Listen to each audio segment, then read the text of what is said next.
말씀의 제목은 기대의 상을 내려놓기입니다. 기대의 상을 내려놓기. 이 말씀의 제목을 가지고 잠시 하나님의 말씀 묵상하도록 하겠습니다. 우리는 종종 우리가 원하고 기대하는 방식으로 일이 진행이 되기를 원합니다. 그렇기 때문에 우리가 노후도 준비를 하고 우리가 수많은 인생의 그런 불투명 속에서도 계속해서 계획을 세워 나가는 것이겠죠. 하지만 인생이 꼭 우리의 계획대로 되어 갑니까? 그렇지 않습니다. 우리의 인생은 그렇게 호락호락하지 않습니다. 때때로 우리가 세운 계획은요, 우리의 기대와는 전혀 다른 방식으로 그 인생이 인도되어지게 된다는 것이죠. 그런데 이것은요, 우리의 신앙에서도 비슷하게 나타난다는 것입니다. 오늘 이 누가복음 7장에 나오는 이 요한을 보십시오. 이 요한은 일찍이 이 요한복음에서 이 세례 요한이 예수님을 가리켜 이런 말을 합니다. 요한복음 1장 29절에서 보라, 세상 죄를 짊어지고 가는 하나님의 어린 양이로다. 이렇게 선포를 하는데 예수님의 존재에 대해서 그 누구보다 가장 많이 알고 있고 그 메시아성에 대해서 너무나도 잘 알고 있었던 것이 바로 이 세례 요한이라는 것이죠. 그런데 오늘 본문을 보십시오. 오늘 본문에서 요한의 모습은 조금 다르게 보입니다. 오늘 헤롯 대왕에게 이 올바른 말을 해서 그렇게 결혼하시면 안 됩니다. 불법을 하시면 안 됩니다. 라는 올바른 말을 해서 감옥에 갇혀 있었던 요한은요. 예수님께 나아가지 못하니까 제자들을 통해서 예수님께 이렇게 좀 물어봐다오 하면서 오늘 말씀 29절과 같이 질문을 하게 됩니다. 오실 그이가 당신이 오니까 아니면 우리가 다른 일을 기다려야 하리까? 이렇게 예수님께 질문을 던지고 있죠. 어떻게 보면 조금 의심이 섞여 있는 질문이 아닐 수 없습니다. 그런데 왜 세례 요한이 아까 말씀드렸듯이 요한복음 1장 29절에서 세상의 죄를 짊어지고 가는 하나님의 어린 양이다라고 그렇게 분명하게 말했던 세례 요한이 왜 오늘 약간의 의심이 섞인 그런 질문을 예수님께 던지고 있는 것일까요? 근데 우리의 신앙이 마치 이와 같다는 것입니다. 열심히 찬양을 하고 열심히 말씀을 읽고 열심히 우리가 기도를 하지만 하나님께서 실질적으로 우리의 삶을 인도하실 때 하나님 이것이 맞나요? 라고 되묻는 신앙이 우리와 같다는 것이죠. 하나님 이거는 제가 생각한 계획과는 좀 다른 것 같습니다. 이것은 제 생각과는 조금 다른 것 같습니다. 마땅히 하나님이라면 저를 이렇게 인도해 나가셔야 되는 것이 맞지 않겠습니까? 라고 우리가 마치 세례 요한과 같이 때로는 믿음 없는 소리를 올려드릴 수도 있다는 것이죠. 요한이 바로 이랬습니다. 예수님의 모습이 요한이 기대했던 메시아 모습과 달랐기 때문에 그런 질문을 던졌던 것이죠. 요한이 기대했던 메시아 상은 어떤 상이었습니까? 죄인이 심판을 받고 강력한 그런 심판과 공의를 내리시는 강력한 메시아를 이 요한이 원했다는 것이죠. 그래서 지금 자신이 이 감옥에 갇혀 있던 그 시기를 하나님께서 예수 그리스도께서 풀어주시고 저 헤롯 대왕을 심판하시는 그런 모습을 기대했는데 예수님께서 지금 하시고 있는 것이 무엇입니까? 치유하고 회복하고 마치 기적을 베푸시는 것에만 관심 있는 모습인 양 예수님은 그러한 삶에 더 집중하고 계신 것을 우리가 보게 된다는 것이죠. 그렇기 때문에 우리는 우리 스스로에게 이런 질문을 좀 던져봐야 합니다. 과연 우리는 예수님을 있는 그대로 그 모습 그대로 받아들일 수 있는가? 혹 우리 기대와 관점에 맞추어서 예수님을 판단하고 있지는 않는가? 우리 스스로 한번 그런 질문을 던져보자는 것입니다. 그래서 오늘 이 말씀을 통해서 우리는 예수님이 메시아로서 어떤 사역을 하셨는지 그리고 하나님의 역사는 예수님의 사역은 때때로 우리의 기대와는 다르게 전개될 수 있음을 머리가 아니라 우리의 신앙으로 우리의 믿음으로 우리가 그것을 받아들여서 우리 실질적인 믿음에도 영향을 줄 수 있는 그런 깨달음이 가득한 시간이 되길 간절히 소원합니다. 일단 우리가 두 가지로 그 말씀을 한번 살펴볼 텐데요. 우리 기대의 상을 내려놓기 첫 번째는 예수님은 우리의 기대를 이루시는 분이 아니라는 것입니다. 예수님은 우리의 기대를 이루시는 분이 아닙니다. 세례 요한은요, 구약의 선지자들이 그토록 예언했던, 많은 선지자들이 예언했던 메시아의 도래를 선포했던 선지자였습니다. 그리고 메시아가 이 땅에 오게 되면 어떠한 일이 일어날지에 대해서 누가복음 3장에서 이렇게 고백을 합니다. 손에 키를 들고 자기의 타작마당을 정하게 하사 알곡은 모아 곡간에 들이고 쭉저기는 꺼지지 않는 불에 태우시리라. 여러분, 이것이 세례 요한이 메시아가 오면 일어나게 될 일이라고 선포한 것인데, 그래서 세례 요한이 어떤 메시아를 기대했는지 엿볼 수가 있죠. 메시아란 죄인들을 심판하고 하나님의 나라의 질서를 아주 이렇게 그 기강을 확립하는 그런 메시아상을 이 세례 요한이 기대했음을 보게 됩니다. 하지만 말씀드렸듯이 예수님의 사역을 보면 어떻습니까? 가난한 자에게 복음을 전파하는 사역을 가장 먼저 하셨습니다. 병자를 고치셨고 소외된 자들에게 손을 내미시는 사역들을 하셨죠. 그래서 그런 모습들을 보면 오늘 말씀 34절에서도 기록되어 있지만 누구든지 예수님의 사역을 보면서 야, 저 사람은 죄인과 세리의 친구들이다라고 보여지는 사역들을 예수님께서 행하셨다는 것입니다. 그렇게 예수님을 찾아온 요한의 제자들에게도 그렇게 말씀하시죠. 너희가 가서 보고 들은 것을 요한에게 알리라. 22절에 맹인이 보며 못 걷는 사람이 걸으며 나병 환자가 깨끗함을 받으며 귀 먹은 자가 들으며 죽은 자가 살아나며 가난한 자에게 복음이 전파된다고 요한에게 말하여라. 예수님의 이 대답은요, 이사야의 예언과 일맥상통하는 것이죠. 그 방식이, 메시아의 그 도래의 방식이 요한이 기대했던 것과는 물론 달랐지만 오늘 예수님이 행하신 모든 사역은요, 메시아로서의 사역을 충만하게 이루시고 있었다는 것입니다. 요한은 죄를 심판하는 강력한 메시아를 기대했지만 예수님은 먼저 구속 사역을 진행하셨다는 것이죠. 맹인이 보게 되고 귀가 먹은 자가 듣게 되는 것. 여러분, 이것은요 단순한 치유의 사역이 아닙니다. 당시에 인간으로서 해결할 수 없는 문제이지 않습니까? 물론 요즘 시대에는 이것을 의사들이 어떻게든 해낼 수가 있습니다. 맹인이 보지 못하게 되는 것, 각막 의식이라는 것도 있고, 귀 먹은 자가 듣게 되는 것은 여러 현대 의술로도 충분히 고칠 수 있다고 말할 수 있겠지만 이 당시에서는요 인간이 해낼 수 없는 일이었습니다. 인간이 해낼 수 없는 일이란 무엇입니까? 마치 죄의 문제와도 같다는 것이죠. 인간 스스로 죄의 문제를 스스로 해결할 수 없듯이 이 당시 이 해결할 수 없는 문제를 예수님께서 해결하셨다는 것은 영적인 자유를 주신 메시아의 구속 사역이었다는 것입니다. 그런데 예수님께서는 이 사역을 중점적으로 하고 계신데 요한은 왜 그런 사역을 하고 계신지 답답해했다는 것이죠. 마찬가지로 이 땅을 살아가고 있는 우리 그리스도인들이 그런 메시아를 기대하고 있지는 않은가? 혹 나는 그런 메시아를 기대하고 있지는 않은가 생각해 보자는 것입니다. 때때로 우리는 예수님께 이러한 기도를 합니다. 하나님, 저렇게 악독한 위정자들을 하나님께서 왜 심판하지 않으십니까?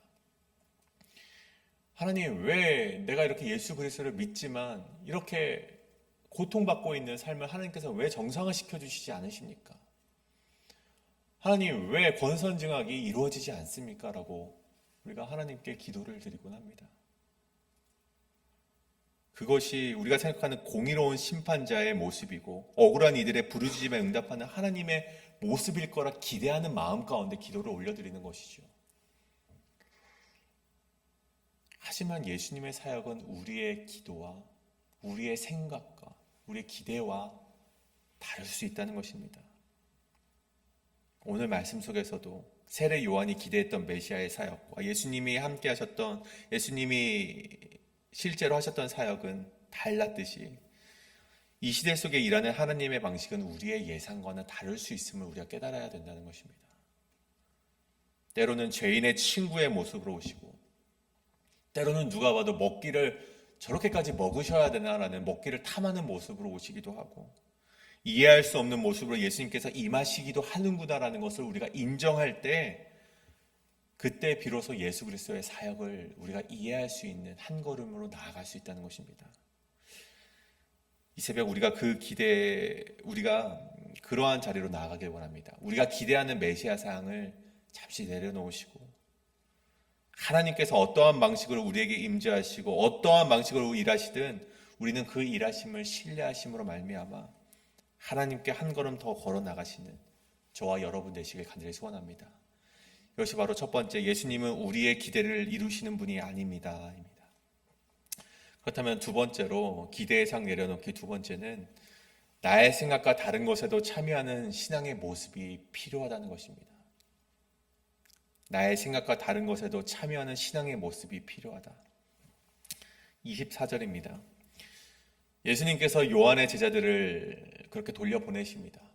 너희가 보고 들은 것을 요한에게 알려라 라고 하시고 보내세요. 그리고 나서 요한에 대해서 평가를 시작을 하십니다. 보통 이제 이야기가 흘러감에 따라 요한이 그렇게 의심 섞인 물음으로 자기에게 물어봤으면 이제 그 다음 나오는 요한의 평가가 부정적인 것이 되어야 되는데 예수님께서는 그렇게 하지 않으셨습니다. 요한에 대한 평가를 그렇게 박하게 하지 않으시고 오히려 칭찬하는 모습을 보여있죠. 왜냐하면 비록 요한이 예수님께서 메시아인지에 대한 약간의 의심은 있을지언정 예수님의 존재에 대한 부정은 하지 않았기 때문입니다. 그렇기 때문에 예수님은 요한을 가리켜서 바람에 흔들리는 갈대가 아니라 선지자보다 훨씬 더 훌륭한 자라고 칭찬을 하시는 모습을 보게 됩니다. 다시 말해 요한은 흔들리는 사람이 아니라 확고한 신앙 가운데 한 가지 물음을 던졌던 자다. 그렇게 하나님께서, 예수 그리스도께서 평가를 하시는 것이죠. 그래서 요한이 베풀었던 세례와 그의 모든 사역이 옳은 일이었음을 다시 한번 확증시켜 주셨습니다.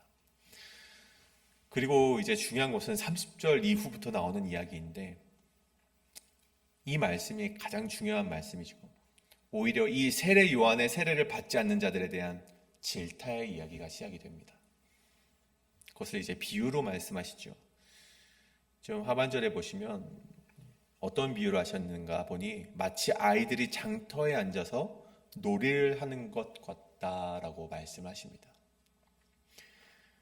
이 당시에는요, 보통 이 장터에서 두 가지 놀이를 행해졌다고 합니다. 하나는 아이들이 모여서 결혼식 놀이를 하고 또 한편에 모여서는 이 장례식 놀이를 좀 이렇게 진행을 했다고 하죠. 그래서 이 결혼식 노래를 할 때는 어떻게 하냐? 한쪽에서 그 기쁜 이 결혼식이기 때문에 한쪽에서 피리를 불면 다른 친구들은 그 피리에 맞춰서 춤을 추거나 함께 장단을 맞춰서 결혼식에 참여하는 놀이가 바로 결혼식 놀이이고, 장례식 놀이는 한쪽에서 이제 곡을 부르면 이제 함께 장단을 맞춰서 함께 슬퍼하는 놀이가 바로 장례식 놀이였습니다. 그런데 보십시오. 손바닥도 마주쳐야 소리가 난다고 결혼식 놀이에서 피리를 부는데 상대방이 함께 춤을 추거나 장단을 맞춰서 기뻐하지 않으면 놀이가 진행이 될 수 있습니까? 놀이가 진행이 안 되겠죠. 장례식 놀이도 마찬가지입니다. 한쪽에서 슬피 울면서 곡을 우리가 하여도 상대방이 전혀 그 곡소리에 함께 슬퍼하지 않는다면 놀이는 진행될 수 없다는 것입니다. 그래서 그렇게 놀이가 진행되지 않았을 때 그 놀이를 주관했던 자들이 불평을 하면서 정말 다른 친구들을 욕보였다는 것이 바로 예수님이 하신 비유의 말씀입니다. 근데 이것이 누구를 향한 말씀입니까? 우리 성도님들께서 다 잘 아시다시피 바리새인과 율법 교사들을 향한 이야기입니다. 바로 세례 요한의 세례를 받지 않는 이들을 가리켜서 말하는 것이죠. 바리새인과 율법 교사들이 벌여놓은 사악한 잔치와 그리고 사치스러운 그런 파티 가운데, 잔치 가운데 요한이 그 잔치에 참여를 하지 않는 모습을 보입니다.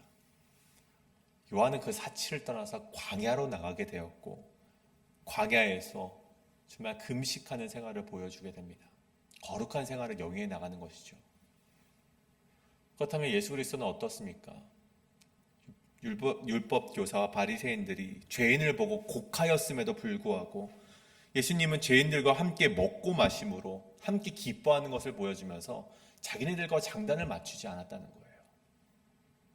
그래서 그들이 불평을 하면서 자기가 피리를 불고 자신들이 곡하여도 세례 요한과 예수 그리스도께서 장단에 맞춰주지 않았다라고 하면서 그들이 불평하는 것이 무엇입니까? 요한은 귀신 들렸다고 말하고 예수님은 죄인의 친구라고 말하고 그렇게 불평하고 비난했다는 것입니다. 결국 어떤 이유로든 자신들의 입장과 같지 않다는 이유로 하나님께서 보내신 사람을 거부한 것을, 정말 그들의 인생 가운데 거부했던 것을 정말 하나님께서 비유로 그들을 질타하셨던 것이죠. 저는 오늘 이 말씀 속에서 바리새인과 율법 교사의 모습이 우리에게도 있지 않은가 한번 짚어보길 원합니다. 하나님께서 일하시는 방식이 우리의 기대와 우리의 그런 소망과 다르면 우리가 어떠한 모습을 보이고 있습니까? 마치 율법 교사와 마치 바리새인과 같이 불평하고 의심하는 모습을 보이는 것이 우리의 모습은 아닐까요? 우리가 원하는 대로 하나님이 응답하지 아니하시면 실망하고 믿음을 잃어버리는 모습이 과연 우리의 모습은 아닐까? 우리가 질문해 보자는 것입니다. 하나님, 이 병은 반드시 낫게 해주셔야 됩니다. 내가 얼마나 하나님을 열심히 섬겼는데요. 근데 낫게 하지 않으셨을 때 하나님, 나 이제 하나님 안 믿겠습니다. 이게 무슨 하나님이십니까? 하나님, 저 사람을 반드시 심판해 주시옵소서. 왜 심판하지 않으십니까? 근데 하나님이 또 심판하지 않으셨을 때 하나님, 도대체 살아가시는 것이 맞나요? 그런 비난이 우리 가운데 있을 때 그것이 올바른 신앙인가 아닌가 우리가 스스로 질문을 던져보자는 것입니다. 중요한 것은 우리의 입장이 하나님의 방식을 온전히 신뢰할 수 있는가, 우리가 그것을 반드시 깨달아야 된다는 것이죠. 사랑하는 성도님, 오늘 말씀을 잠시 정리해 보고자 합니다. 오늘 본문을 통해서 반드시 깨달아야 되는 것이 있습니다. 하나님은 우리의 기대와 다른 방식으로 역사하실 수 있다는 것입니다. 우리는 이것을 이해해야만 합니다. 깨달아야만 합니다. 머리로만 알아서는 안 되고 우리의 마음으로, 우리의 믿음으로, 우리의 신앙 가운데 그것을 반드시 깨달아야만 된다는 것입니다. 때로는 즉각적인 심판이 아니라 은혜와 회복이라는 구속사역을 통해서 하나님께서 임하실 수도 있고, 때로는 우리가 원하는 방식이 아니라 우리가 이해하지 못하는 방식으로 우리의 삶을 인도해 나갈 때도 있다는 것입니다. 그러나 우리는 하나님의 방식을 반드시 신뢰해야만 합니다. 우리의 기대가 빗나갔다고 해서 실망하고 의심하고 불평하고 비난할 것이 아니라 하나님께서 하시는 일을 궁극적으로 선하다는 것을 믿으며 나아가는 신앙이 우리에게는 필요하다는 것입니다. 오늘 우리 앞에도 선택지가 있습니다. 예수님의 그 길을, 예수님의 인도하심을 받아들일 것인가, 아니면 우리의 기대에 맞추어서 하나님을 판단할 것인가, 이 두 가지의 길이 있습니다. 하지만 하나님께서는 오늘도 우리에게 말씀하시길, 누가복음 7장 23절에 나로 말미암아 실족하지 아니한 자는 복이 있도다. 그 말씀처럼 오늘 우리가 하나님을 신뢰하며 그분의 방식과 시간 속에서 믿음을 지켜내실 수 있는 우리 모두가 되실 수 있기를 간절히 소원합니다. 이 시간 우리 함께 기도하실 때 하나님, 때로는 우리의 기대와 다른 하나님의 방식이 우리 인생 가운데 주어질지라도 그것에 실망하고 불평하고 의심하고 믿음을 잃어버리는 모습이 아니라, 그럼에도 불구하고 하나님께서 하시는 일이 궁극적으로 선하다는 것을 믿는 믿음이 우리 삶 가운데 펼쳐나가질 수 있도록 인도하여 주시옵소서라고 함께 이 시간 기도하며 나아가시겠습니다. 함께 기도합니다.